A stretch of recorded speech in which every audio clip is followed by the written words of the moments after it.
Today is our first joint seminar. So I'm grateful to Marc at Aberdeen and Roberto at Curtin, who are going to talk today about the oil prices, energy transition, and hydrogen. And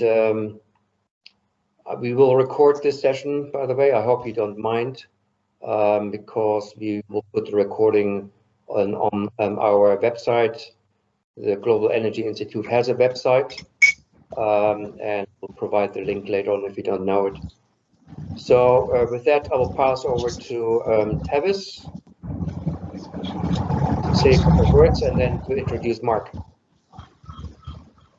Yeah, thanks, Klaus. I'll just ask everybody to mute their mics. There's a bit of background noise there coming through. So just a warm welcome to everybody from my spare room here in Aberdeen, and hope everyone is well, both in Australia and in Aberdeen. It's nice to see you all. I'm the director of the Centre for Energy Transition here in Aberdeen, and we're really pleased to have our first seminar together with Curtin. We've been working very closely together over the past 6 months, refreshing what's called the Global Energy Institute, which has been in operation for quite some time. But recently, we are retasking, repurposing the Global Energy Institute along two sort of axes. One is really changing the emphasis of the Global Energy Institute towards energy transition, and I think what you're calling future energies in Curtin as well, but really looking at the transition from fossil fuel, carbon intensive industries to low carbon production, low carbon energy sources. So energy transition is going to be the dominant theme in the Global Energy Institute. And the second axis is really expanding our interdisciplinary base around energy transition. So the GEI is really now a joint endeavour between both our universities in Scotland and Australia, Aberdeen and Curtin, and really to bring in different disciplinary perspectives from the traditional sort of technical and scientific disciplines all the way through to humanities, social sciences, legal perspectives as well, because they're all a key component of driving an energy transition, whether it's the technical and the engineering through the societal, the policy and the economic as well. So we hope to use this as a hub for further collaboration. This is our first sort of joint public endeavour, so it's great to see you all here, and there'll be more things coming from us down the line in the Global Energy Institute, so do please keep an eye and an ear out for our activities.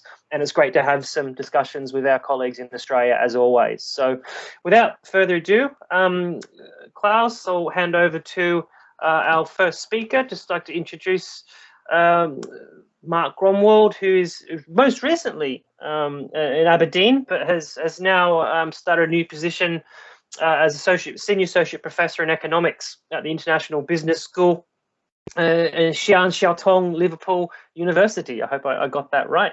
But Marc has recently departed Aberdeen, so we're sorry to see him go, but it's great to see you and to keep your engagement with us. And Marc will be presenting on oil prices and the energy transition, a very, very hot topic. So Marc, without further ado, I'll hand over to you. And thank you once again.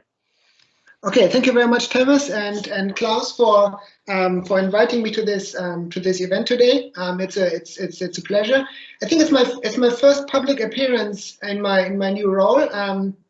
So of course this also makes me very happy that I can sort of talk about that as well.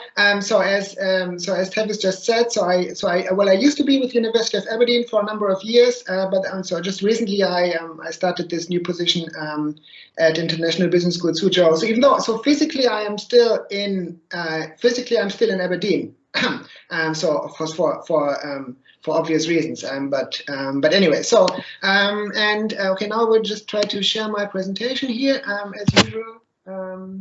Just give me 1 second. I hope so. This is going to work. Okay. So hope you can see this in full screen now. So the presentation is about crude oil prices or crude oil markets. So one of the two, and the energy transition.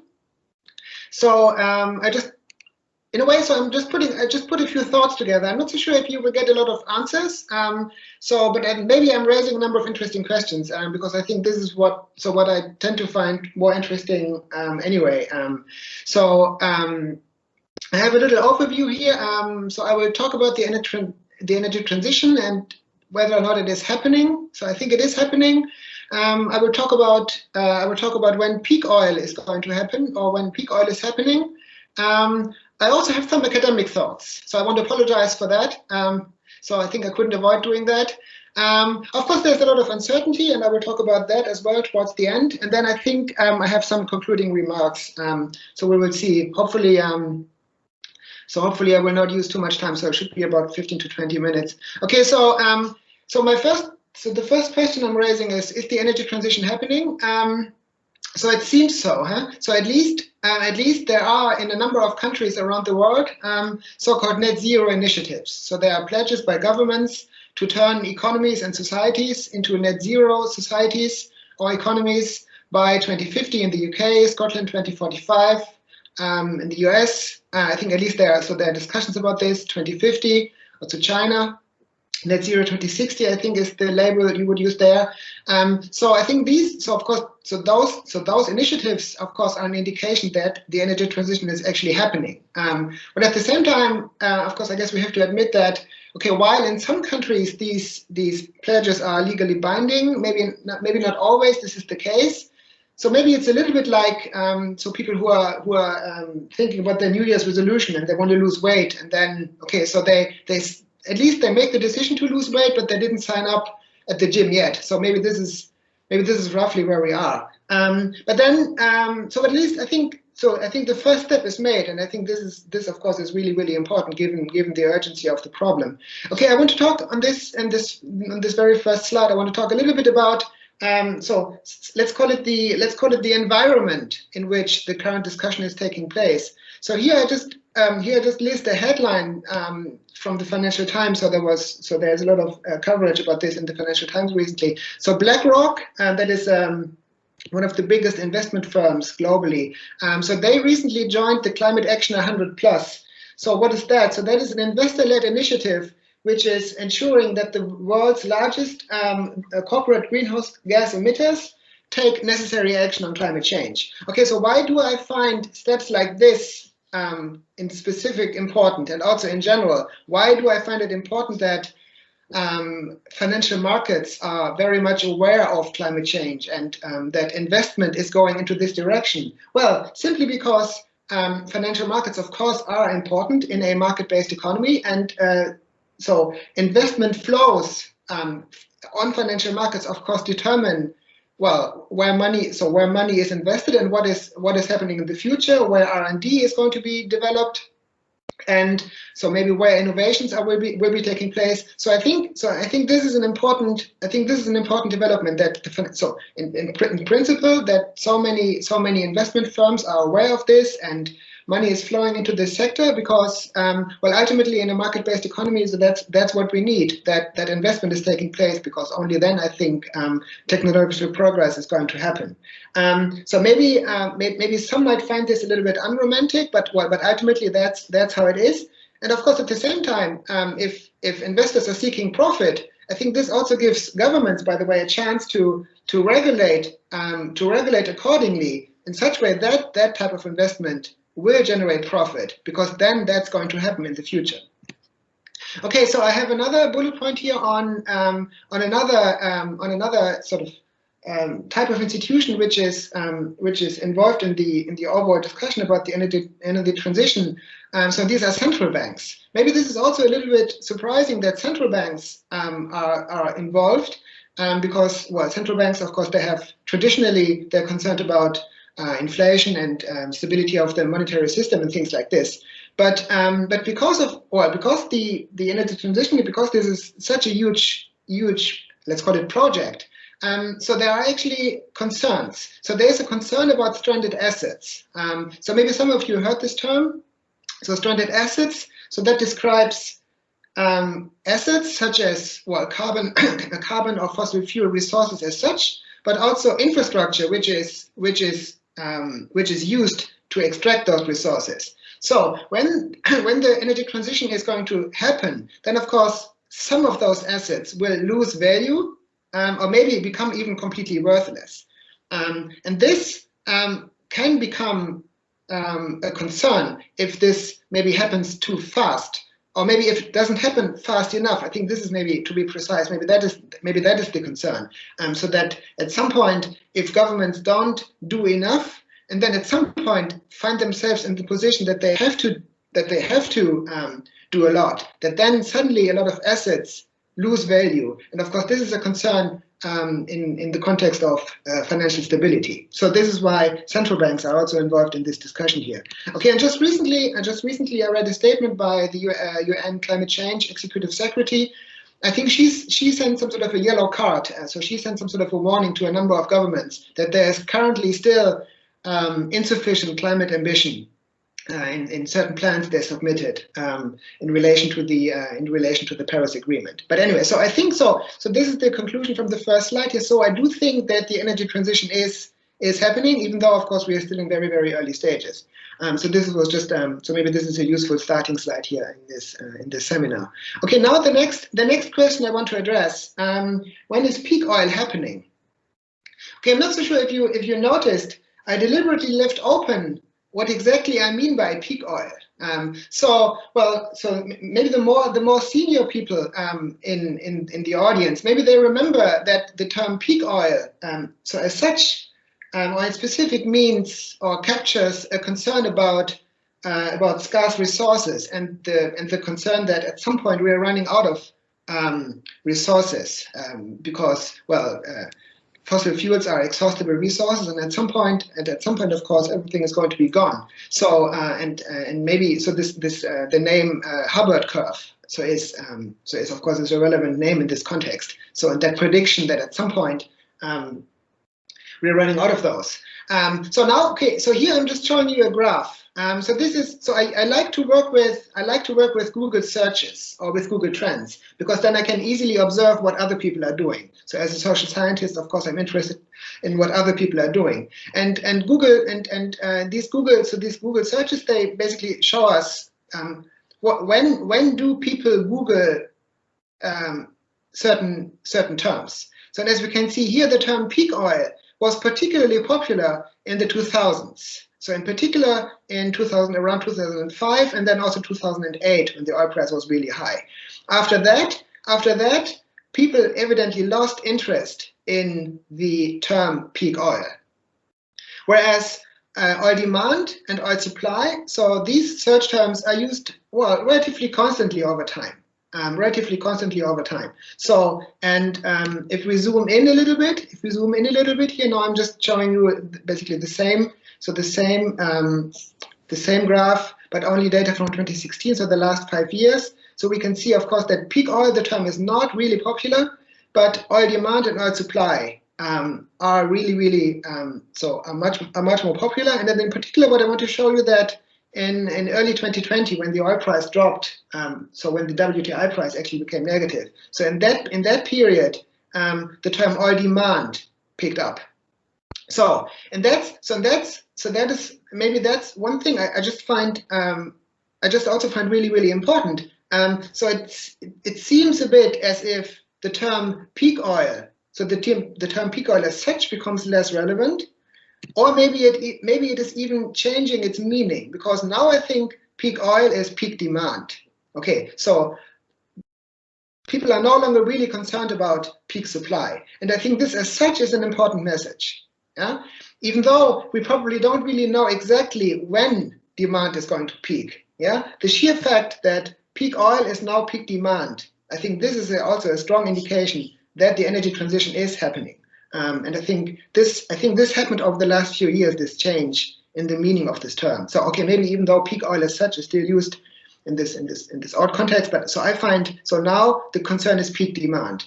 Well, okay, when is it going to happen? Well, okay, no one really knows, to be honest. So I just try to get an overview of what important institutions are saying. So the International Energy Agency is stating in a recent publication, the World Energy Outlook, that oil demand is flattening in the 2030s, and then also that in the absence of some larger shifts in policies, there's not really a rapid decline in oil demand. And then also it is uncertain if and when 2019 levels or pre-crisis levels will be reached again. So, but this is also what I want to highlight. Okay, now the concern is peak demand. But so predictions are that demand is flattening, maybe in the 2030s, maybe a little bit earlier, maybe a little bit later. But this also means demand will still be increasing until then. Yeah. So it's not that we are already in a decline phase already. Yeah. So demand for crude oil is still increasing for the foreseeable future.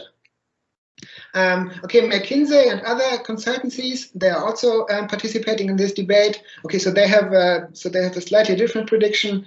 Oil demand is going to peak in 2029. Okay, so that of course is quite a precise prediction. So not so sure if it's actually possible to make it that precise. But anyway, so peak oil is now peak demand, and at some point, maybe in the 2030s, oil demand is going to flatten. So and then demand is going to decline over time. So that is also just to give you an idea of what is for how long we will still be dealing with the crude oil market. Okay, now I want to maybe discuss a little bit what I did in the last maybe 10-15 years. So since I started doing research on oil markets. Okay, so on this slide I'm just showing the names of a number of publications I did in the last few years. So I'm working on this for quite a while. So what all these publications have basically in common. Okay, so they're all about the oil market, but in a way all of them are concerned about oil price increases in one way or the other. So the first two maybe in a more macroeconomic context. So do oil price increases cause recessions? Whereas then the latter two are maybe more in principle about modeling oil prices and which type of statistical model can we use to model oil prices. And I just want to take this opportunity here to to highlight one thing. So often I'm coming across the term oil price bubble, and I have to admit that I'm not really sure if we can actually say a lot about oil price bubbles. Okay, so here's one graph from this 2016 paper. So this is why the data is only till 2015 or so here. So this is a graph from my 2016 paper. Basically, I'm showing that in certain periods the oil price increases are really extreme. So they're really steep. So and an indicator for this is, okay, I don't provide any technical details here. If this red line you can see here, if that is below the green line, yeah. So this would mean that some statistical procedure is telling us, okay, now the oil price increase is really steep, or so explosive to be precise, yeah. Okay, that's a very popular statistical technique, maybe also because it's relatively easy to apply and very straightforward, and many people use it to discuss oil price bubbles. And I think so. That's basically what that paper is about. So that is what this paper is about. It is essentially about explosive oil prices. So it's about describing price behavior rather than making statements about a bubble. Because a bubble essentially means that some observed price deviates from a fundamental value. But even though I'm working on crude oil markets now for an extended period, I still don't really know what exactly the fundamental value of oil prices is. So it's not that I have a time series which would give me this fundamental value. And I think as long as we don't really know what that fundamental value in specific is, it is very difficult to make statements about bubbles. And I have the impression that whenever people observe increasing prices somewhere, the term bubble is used a little bit too often, I think. So when stock prices go up, when real estate prices go up, also Bitcoin prices, so very popular currently, huh? So whenever these prices are going up, people talk about bubbles. So to be honest, I think we should be a little bit more careful. And then in particular in the context of the crude oil market, I think it's actually, so that oil price increase prior to 2008, for instance, I think this is actually very well explained by fundamental factors, at least. So demand was going up and supply couldn't really respond. So this is in short what happened back then. So even though price increases can be quite extreme, I think often they are still fundamentally explained. Okay, so as I said before, so that academic literature is mainly concerned about oil price increases. But if we now take a look at a more recent oil price data here, so then we can actually see that, yes, of course, there are dramatic increases here, 2008, but also equally there are a lot of dramatic decreases, 1986, 2009, 2014, 2020. And I think this is also, so this is now a change, some sort of a transition within the academic literature. Because of those more dramatic decreases, of course, people try to analyze what does this mean, or what does it imply, how can we explain it. And then again, I find it interesting to, as I said before, I like to observe what other people are doing. I like to observe what other people are doing. So again, I'm just showing you, when do people search on Google the term oil price? So that is this yellowish line here. Yeah. So of course this is seasonal. Sometimes people search oil prices, sometimes not so much. Yeah? But as we can see here in this graph, most of the time when people search oil price is actually in periods when the oil price is going down. Here around 2014, also here 2009. So not so much during this increase period in 2005, 2006, 2007, but when the oil price collapsed, 2009, people searched using Google the term oil price. So this I just find remarkable. So oil prices seem to be more interesting when they're going down, at least in the wider public. Okay, so that is an important message here. And okay, and why do I? So another topic I want to address is again. So I'm trying to link a number of thoughts, and I hope that the story sort of comes together here. So I did talk about demand a lot in the last few minutes. However, I think it's also important to talk about supply, because as I said, so demand will only peak in 2030.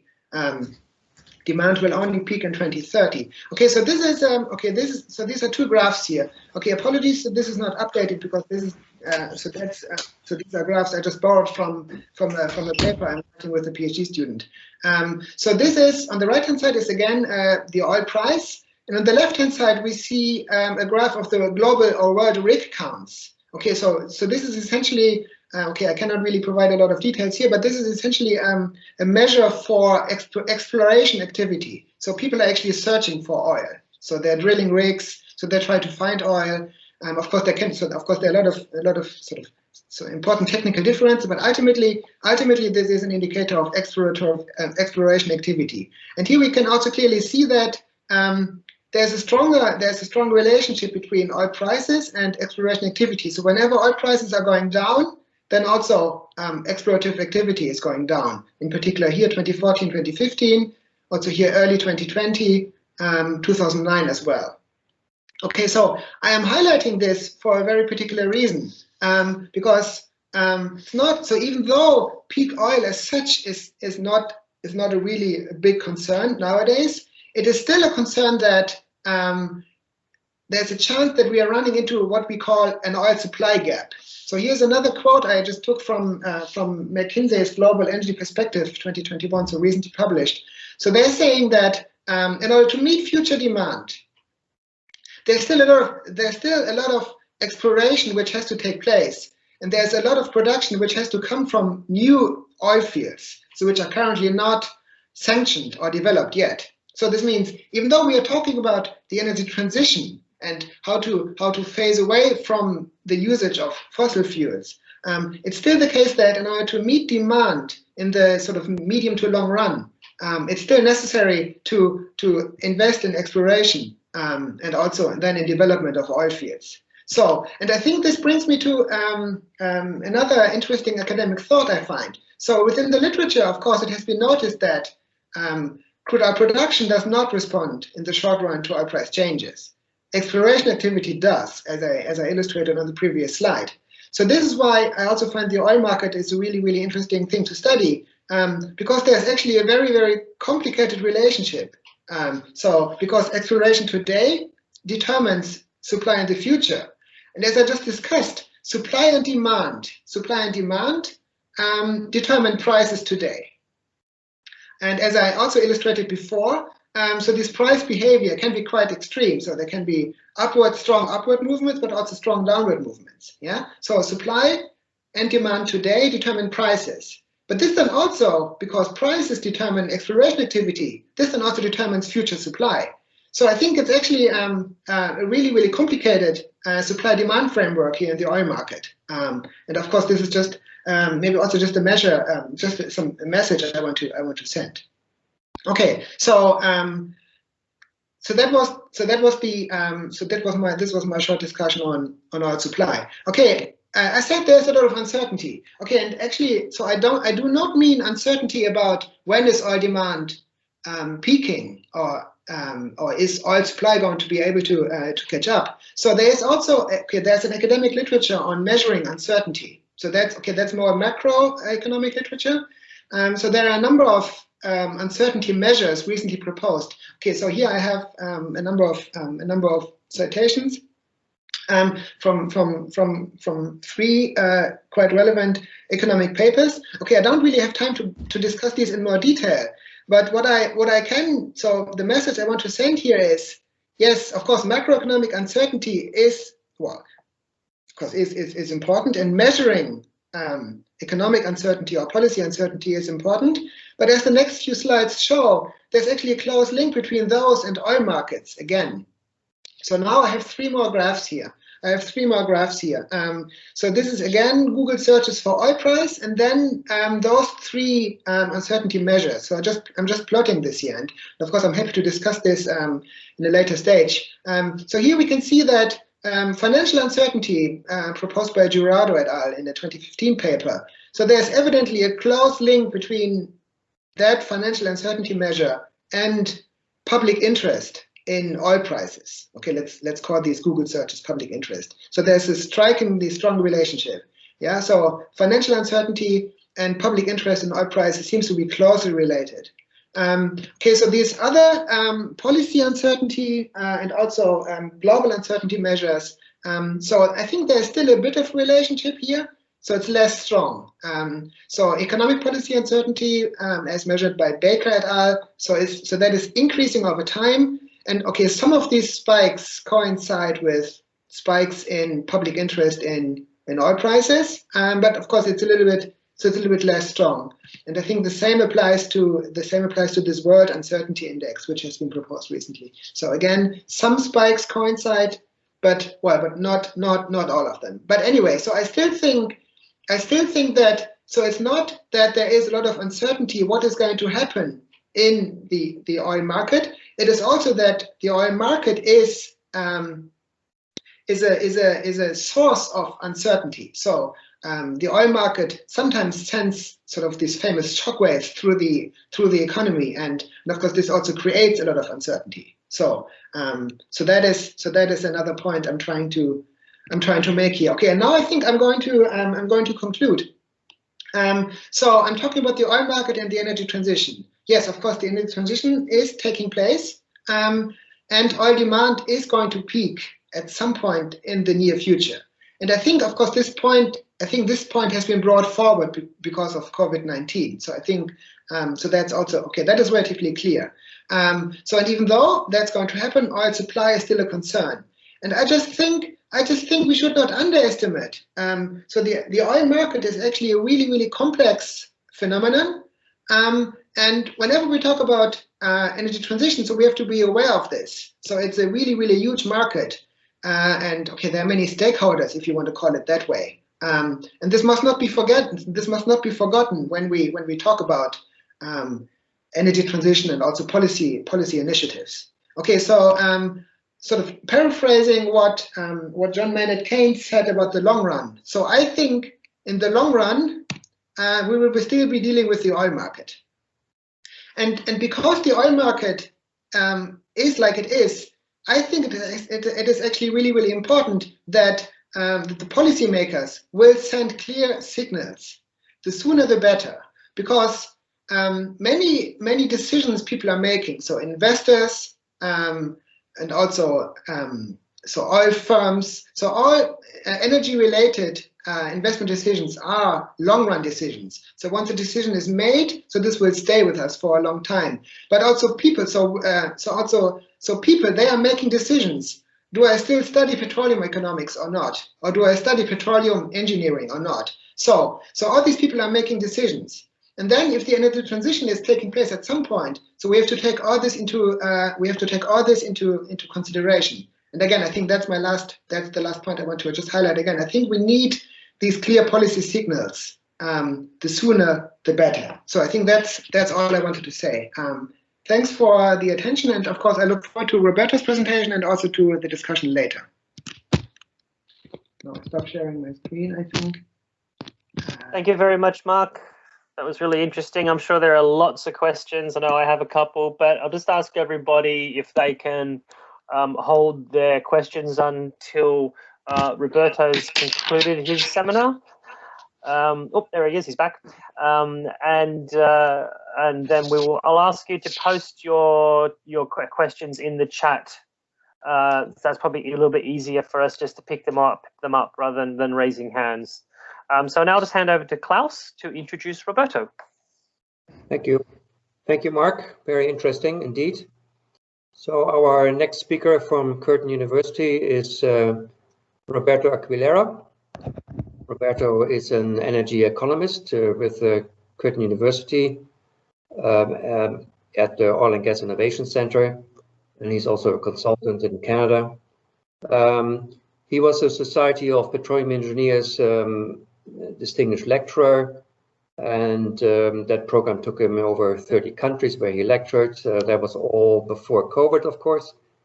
And then he worked extensively for OPEC in Vienna, and was co-author of the annual Oil Outlook reports.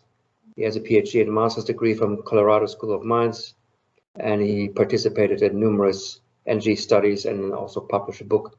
So Roberto will talk today about the hydrogen markets, the prospects, the economics, the technical and policy considerations. Thank you very much, Roberto. Great. Thank you very much, Klaus, for that introduction, and to everyone for attending today. It's my pleasure to present to this joint seminar series. I'm going to now share my screen where we have the PowerPoint loaded, and there we go. Okay, so as Klaus said, it's about this hot topic of hydrogen, and I begin right away with a slide about why hydrogen. First of all, it's such an abundant element with huge theoretical potential to satisfy our energy needs in the long term around the world. It can also be produced with very low or potentially zero CO2 emissions. And of course, that's important because of what Marc discussed, the strong pressure to transition to low carbon or zero carbon energy. This pressure is coming from policymakers, from shareholders within companies, and from the public at large, including in Perth. I took these pictures before COVID, but I'd say post-pandemic, there is even greater momentum behind an energy transition. Australia, too, has an official national hydrogen strategy, and most of the states within the country also have their own strategy, including Western Australia on the left, where we are located, which emphasizes both blue and green hydrogen. I'll get into these definitions. I think I'm sure there's knowledge about hydrogen in the crowd, but also a diverse crowd. So I will briefly discuss the hydrogen value chain, including explaining the differences between blue versus green hydrogen. I then turn to the outlook for natural gas and liquefied natural gas. People believe this could be a bridge towards a low carbon future, and I ask whether gas and LNG can play that complementary or facilitating role for increased hydrogen development. Next, I discuss the main challenges in the way of a significant hydrogen development and the opportunities or requirements for that to happen. And finally, I close with my perspective on the extent of hydrogen usage and the timing in the global energy market.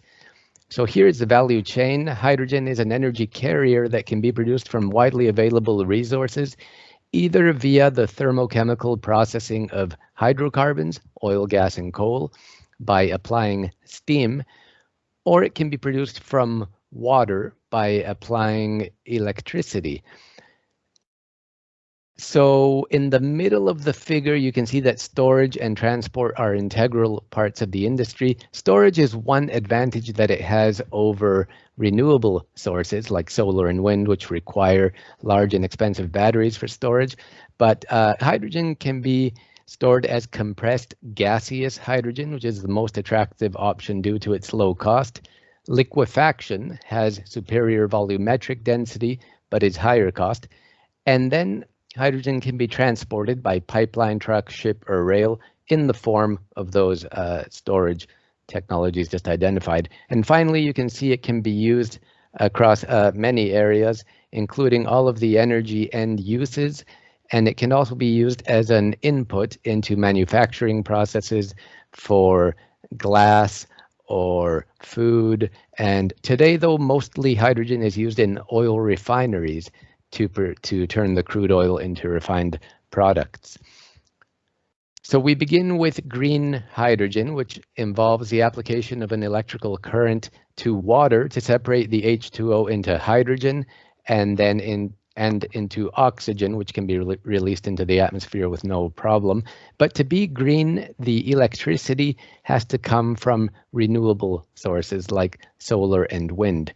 There you can see a general cost of $3 to $6 per kilogram. I usually convert this into more meaningful units like for million BTU or gigajoules. So $3 to $6 per kilogram of a production cost for green hydrogen would be something like $25 to $50 per million BTU. So quite high levels when you compare with the competition like fossil fuels or renewables. Therefore, clearly cost-reducing technological progress would be necessary here. Here you see some more production costs. The tops of these boxes represent the short-term costs, so they're higher, and the bottom of the ranges are longer-term costs. An important input cost is the renewable electricity. That means places with strong potential would have an advantage, and Australia could be one of them with its strong solar and wind theoretical resources. We go now to blue hydrogen, which is made from natural gas using this mature technology, steam methane reformation, basically applying high pressure heated steam to the gas. But the byproduct here is CO2, which has to be captured and stored underground. That is necessary for the hydrogen to be classified as blue. If it's without CCS, sometimes it's referred to as gray hydrogen. And you see here the cost of $1 to $3 per kilogram, which would be something like $8 to $25 per million BTU. So it's starting to look more competitive now. For example, if you were to compare it to natural gas in this part of the world where we are, like Asia or Australia. So it's really gas-based hydrogen that probably has the greatest potential for an intermediary period of a decade or so, when then there will be more opportunity for green hydrogen. And here are some more costs for the blue hydrogen. Here too, the input, the price of natural gas, can account for a significant share of the total costs. That means places with low-priced gas, like the US or Russia or Middle East, will have an advantage. And you see the differences there of about 50 cents per kilogram in general for adding CCS to the process. I turn now to the outlook for natural gas. This is the energy mix, just the fractional contribution of different resources to the energy market. And you can see the rapid penetration of natural gas based on its many advantages, its abundance, affordability, even its environmental benefits, at least compared with coal and oil. So another slide highlighting the importance of gas in the future, in this case to the year 2045. And you can see that most of the demand comes from the less developed countries, represented by the non-OECD.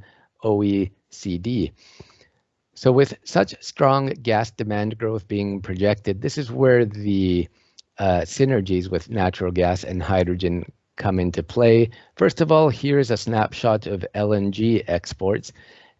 In 2019, by some estimates, Australia already became the largest LNG exporter in the world in 2019. Also, the US has come onto the scene in a big way, and they're projected to perhaps take over the top spot in the coming decade.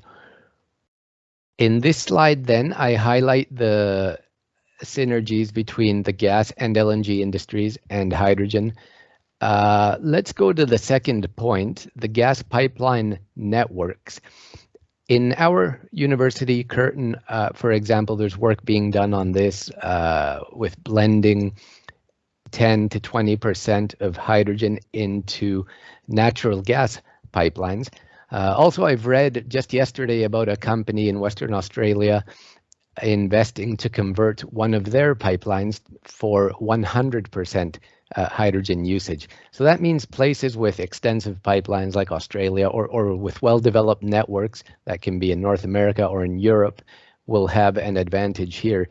The storage technologies may also be compatible where hydrogen could be stored in underground caverns or depleted gas and oil reservoirs. As for the LNG shipping, it may appear to be compatible. There are some differences, mostly the much colder temperature of liquefied hydrogen. So it requires expensive cryogenic technologies on the ships and much better insulation of those tanks. Still, when building ships, they can utilize previous research and design from the LNG industry. And one of the last points is about transferring experience and skills. Clearly, countries that have experience with production and export of commodities will have an advantage in that they can transfer some of that in terms of the technology, the intellectual property, the human resources, and so on. And the final point is about market structures. It could be that hydrogen initially resembles the traditional LNG market structures in Asia and the way it used to be in Europe, where countries or companies have these bilateral negotiated long-term agreements to facilitate the export and receipt of the resource. So that may be necessary for hydrogen initially. Eventually, as the industry develops, then shorter-term offtakes may be preferred, as is happening with LNG around the world. In this slide, I highlight Australia's potential, and there is opportunity there for hydrogen in all of the colors. The brown hydrogen, which I didn't mention, would be made from coal, and here too the CO2 would be stored underground. One advantage, of course, of this country is its proximity to Asia, meaning lower shipping costs. And of course, Asia is a region which will be responsible for virtually all of the energy demand growth in the future. And Australia does plan to leverage its experience with resources, including LNG. You may be aware that hundreds of billions of dollars were invested here during the last commodity boom, but then most or many of the projects came on stream after the market crashed about 5-6 years ago. So they entered this much weaker market. They've therefore been forced to bring down costs and become more efficient. That can be done, or that was done with some of the options shown there, better early stage planning, cooperation between companies, and the introduction of more flexible technologies like floating LNG. Also for consumers, floating import infrastructure may be, or it is being considered around the world. It enables poorer countries who don't have the financial scale to construct these massive onshore import facilities the opportunity to increase their gas usage as well. And these floating vessels may have application too for the hydrogen industry, where costs could be brought down by completing production processes offshore and thus reducing the costs associated with land or infrastructure like terminals and pipelines. So here are the main obstacles for hydrogen, starting with the demand side. any energy resource will have to compete with alternatives. So for example, devices that use hydrogen, like the fuel cell vehicle, will have to compete successfully, economically speaking, with alternatives like the electric vehicle. On the supply side, the supply energy system has evolved over the past century into a massive infrastructure, and typically to change that, it requires decades, and so much of it would have to be heavily modified or replaced, which is a complex undertaking. The third point is about logistics. Like any product, once produced, hydrogen has to be packaged, transported, dispensed, and stored throughout the supply chain. The fourth is about risk. When there is uncertainty about future policy and technologies and commercial viability, this can lead to risk-averse behavior, and yet reducing risk is a precondition for investment. So given all of the above, the ultimate scale and timing of a hydrogen transition is difficult to know at this stage.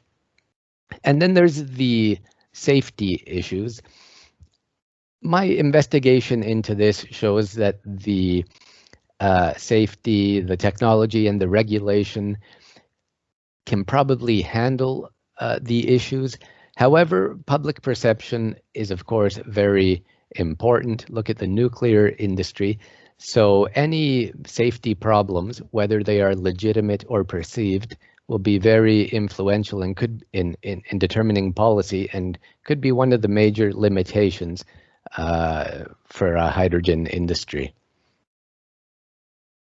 And here we have some of the requirements for increased hydrogen development, starting with a strong policy framework, which would be necessary to accelerate the development.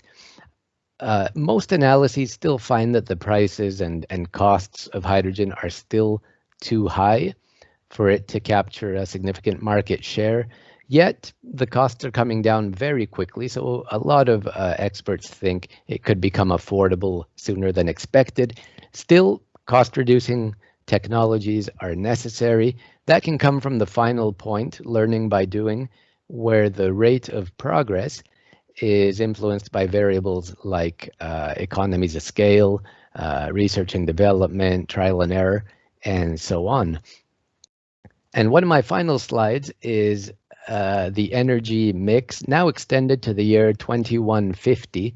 So it starts to look a bit science fiction-like at this stage, but it is done quantitatively, and it shows that the market share of non-fossil sources really starts to take off in the second half of this century. It's comprised here of solar, wind, and hydrogen, though the combination of those is not specified, and again would depend on policy, technologies, and economic factors.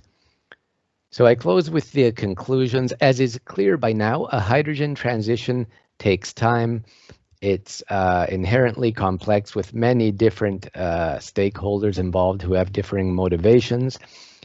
Clearly, supportive policy would be necessary over many decades, like policies to reduce emissions, which can be achieved either through taxes on carbon or through enforced regulation or by subsidizing alternatives that emit less. I tried to make the case that it would be useful to utilize the synergies with existing resources like natural gas and technologies like LNG. So these can be viewed as complementary rather than competitive. Fourth point, I think hydrogen should be seen as a portfolio of sustainable resources.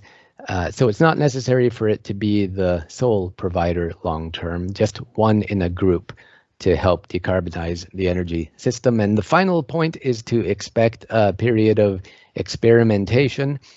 As with any energy resource, not everything works immediately. It certainly didn't, for example, with the unconventional gas industry or the LNG developments we've seen over the past decades. there was much investment and research and trial and error before all of that took off. So that concludes the presentation. I thank you for your kind attention, and I think now we'll be happy to take any comments or questions that you might have. So I'll throw it back to Klaus or Tavis. Thank you, Roberto. I will throw it back to Tavis because there are a couple of questions we have, I think two. But I also think people can talk and ask questions as well, if that's okay. Anyway, I will throw it back to you, Tavis, if you want to address some of these questions. Thanks, Klaus. So the first question we have is from Klaus. There we go. That's ironic. Well, I'll paraphrase you, Klaus. But Klaus is asking Marc about oil. What about gas, LNG? Is it the same story? LNG is seen as is LNG seen as a transitional fuel to continue for much longer?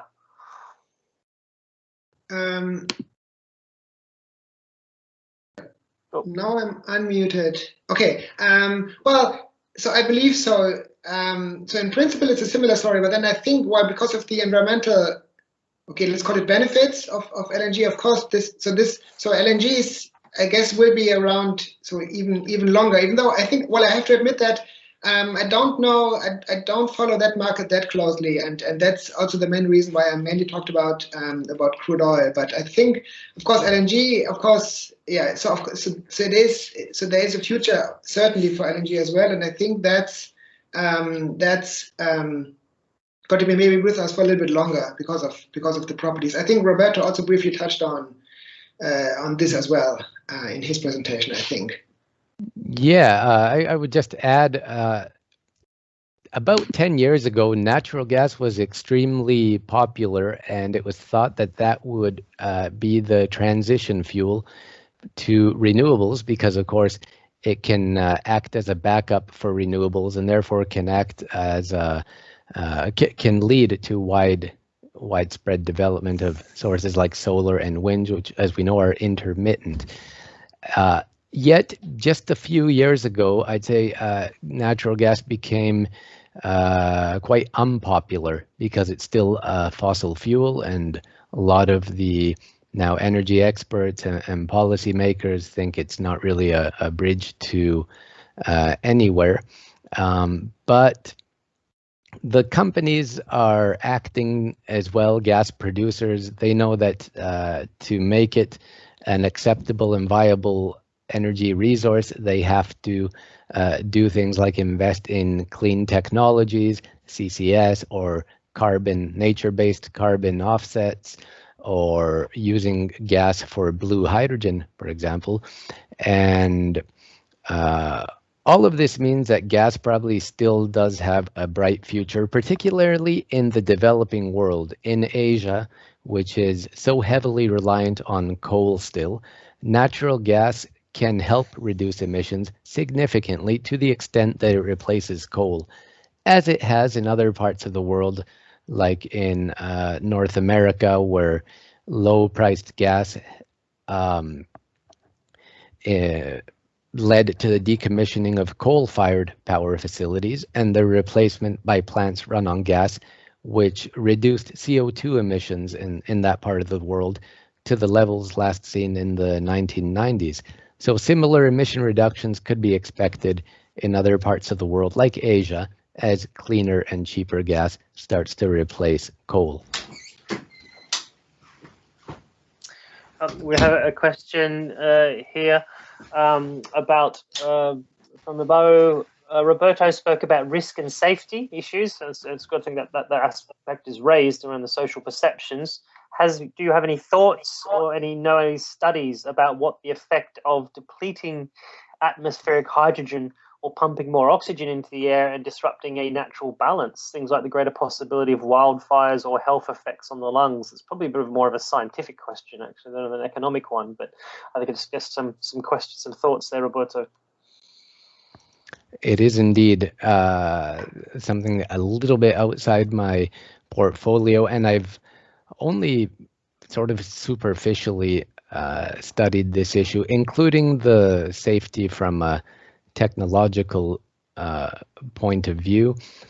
But I think the risk of everything that was mentioned in that question is far less than the alternatives, whether we're talking about CO2 emissions or methane emissions. But it's something that does have to be considered. You know, what does it do to natural balance? What are the human effects, wildfires? But that's we have a couple of scientists online, so they may be able to answer. But for me, I don't think we're depleting hydrogen. We're actually using water to generate hydrogen plus the oxygen. So we're not taking anything out of the atmosphere in terms of the hydrogen. So, and I think just to add to that, Klaus, I think probably the angle that I would take to this is that public perceptions around technological change is critically important to understand. So we have very poor data at a granular level, you know, at a household level, street, community, city level, let alone a national level, about public perceptions. And yet we know that, I know for the Committee for Climate Change here in the UK has stated that behaviour change is 65% of the energy transition problem. And this goes back to the idea of demand as well, and where hydrogen has to compete in the market for EVs, where there is, you know, the demand side of the question is really important.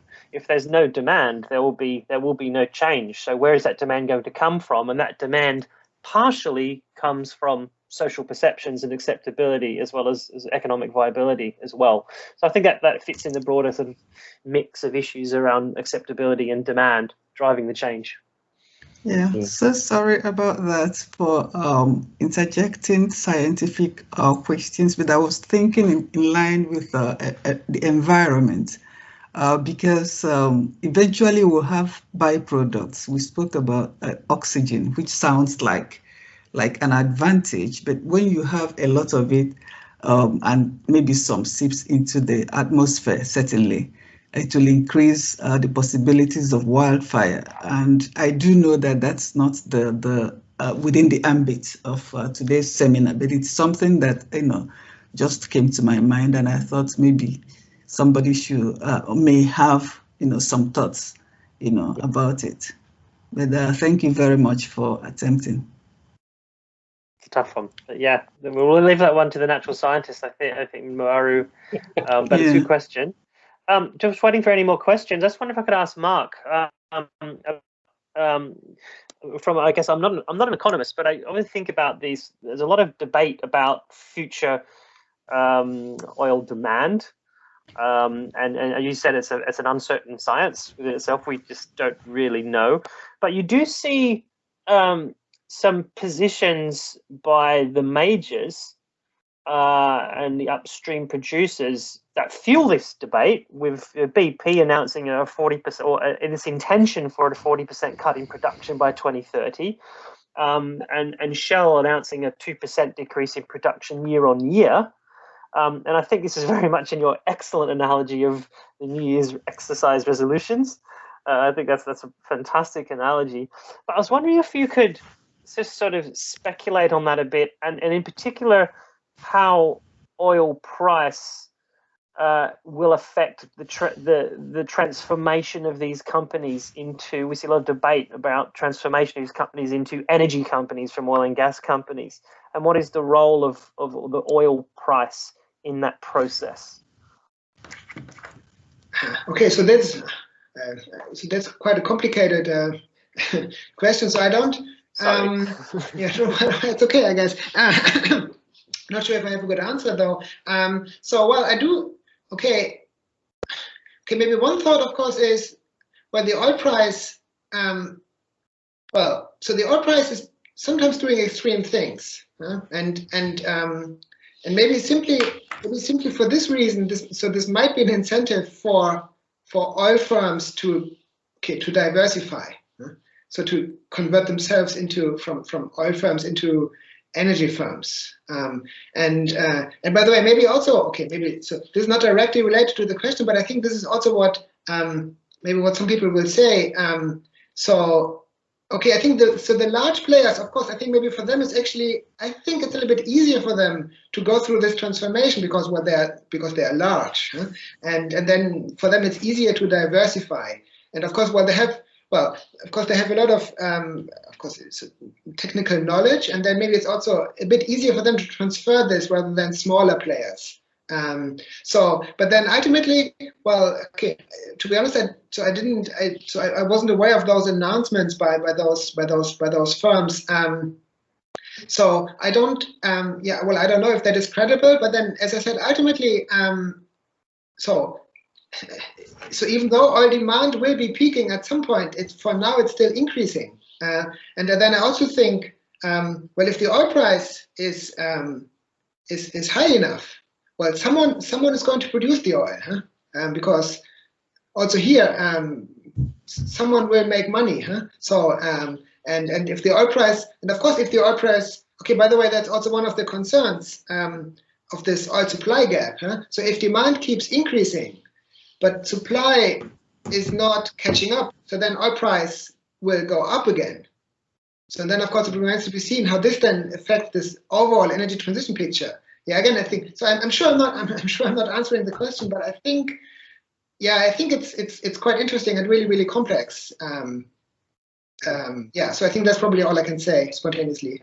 Sorry for the question. It was a bit of a googly using some Australian cricket vernacular, which you will have no idea what I'm talking about when I refer to a googly. But anyway, a difficult ball to hit. And I think we've got. I'm not sure if Daria Shapovalova or Thomas is on the line here from our law school, but I think from the legal perspective, this is being discussed quite a lot as well in terms of if oil will be produced somewhere else, where there's profit to be made, then that obviously necessitates the call for a global response, whether that's through the Paris Convention, the UNFCCC, or some other mechanism to ensure that there's a global response to the differences between supply and demand and oil production. Any other questions out there?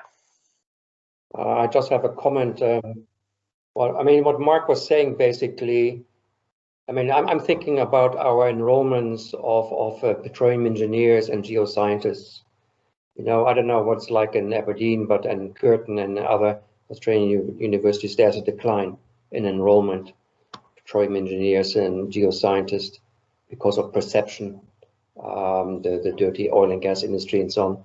But at the same time, as Marc was saying, there's a demand for oil and gas. It's not going away. We need to unlock these new fields and reserves. So we need to continue to educate our engineers and graduates, the next generation, to enter into the market. So I think there's actually a risk that we don't educate enough, and the industry will have a demand for more, well, for engineers in key areas, and we can't supply them because they don't want to study this topic anymore. So it's not going away in a hurry. At the same time, Curtin, for example, is thinking about adding certain units to their education which relate more to the energy transition aspects, sustainability, and then data analysis and all that good stuff. So they need to be on top of that as well. But it's, I think, as Marc has highlighted, the demand for these professions will not go away in a hurry, although we have now lots of very experienced people on the streets. But in decades to come, there will be still a requirement for these professions and skills. So that's just a comment I wanted to make. There's a question here from Thomas Musner from our law school. It's quite a long question. Thomas, do you want to go through that? If you're on the line, if you can unmute yourself. Yes, hi folks. I'm sorry I'm having some bandwidth issues, which is why my camera's off. Thanks for 2 great talks. Yes, I put that rather wordily, I think, which doesn't do my legal profession too proud. We're supposed to be concise. Basically, I was directing this to Marc. It was just interesting. I remember back, especially in my student days, you know, peak oil was a kind of constant part of energy discourse. It was obviously rather contested and so forth. And you gave a very interesting outline of your general concerns, and it was interesting when you were pointing out how things have sort of shifted from a peak oil style paradigm to the sorts of approaches and perspectives that you mentioned. And I had just wondered, I mean, you explained very well why this sort of shift occurred, in the sense that it kind of makes natural sense given the way energy is changing and developing. But I also wondered, what was there a particular point, particularly in, say, the academic literature or similar, where peak oil was outright partially rejected as a sort of primary perspective now on oil issues? Were there any particular papers or studies that really took that kind of discourse on and shifted the debate, or was it a little more of a gradual sort of shift towards the positions that you were talking about, you know, peak supply and whatnot? Yeah. Okay, that's a really, really good question. So I think what I was trying to refer to is more sort of the perception in the wider public rather than in academia in specific. So I'm not really aware of a particular paper or literature. But I believe okay, also this graph I showed. So I'm sure this interest. Okay, that. Well, okay. So as you just said, so in the academic literature, of course, this issue is under discussion for a long time. Okay, Hubbard, I think he published his paper in the 1950s. I think so, and I think that okay, that public interest.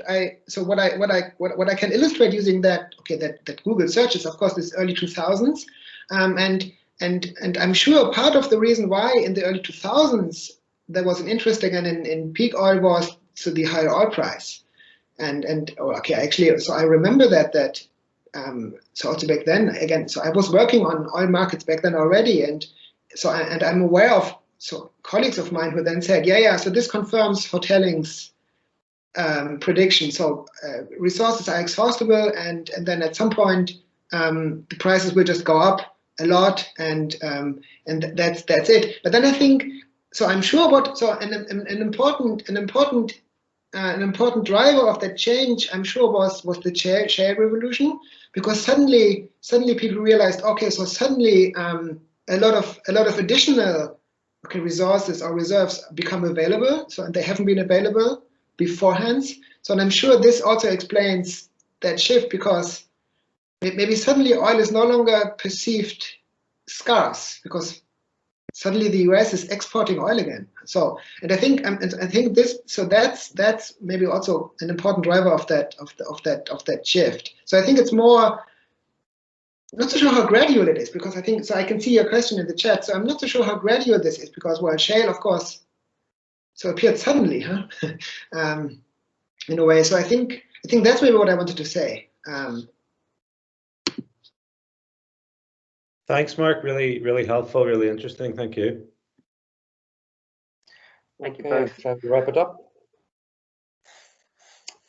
So yeah, on behalf of also Curtin University, and I would like to thank Marc and Roberto for their excellent presentations and the interesting discussion.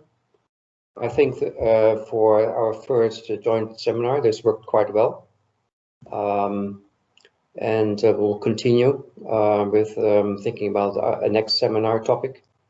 As said, the seminar has been recorded. It will be made available on the website for the Global Energy Institute. And also there was a request for slides, Tavis. So Roberto, can we make your slides available as well? Yeah, no worries at all. Okay, good. If you have any feedback on comments on this seminar, did it work for you? What can we do better? Please let us know. I'm more familiar now with the technology, so it does work. And I would like to thank Liz as well, who had to go home to pick up her kids, but for helping. And I think next time, Tavis, it's your turn to run the seminar. So no worries. Next time. And everyone who was online and listened, I appreciate that you were here and very early in Aberdeen, late in Perth. So with that, I will say my goodbyes and Tavis, please, if you have any other things to say, please do. Thank you. No further comments to me. Thank you everybody for coming, both in the evening in Western Australia and in the morning in Aberdeen. We appreciate the turnout, and we will see you for the next one soon.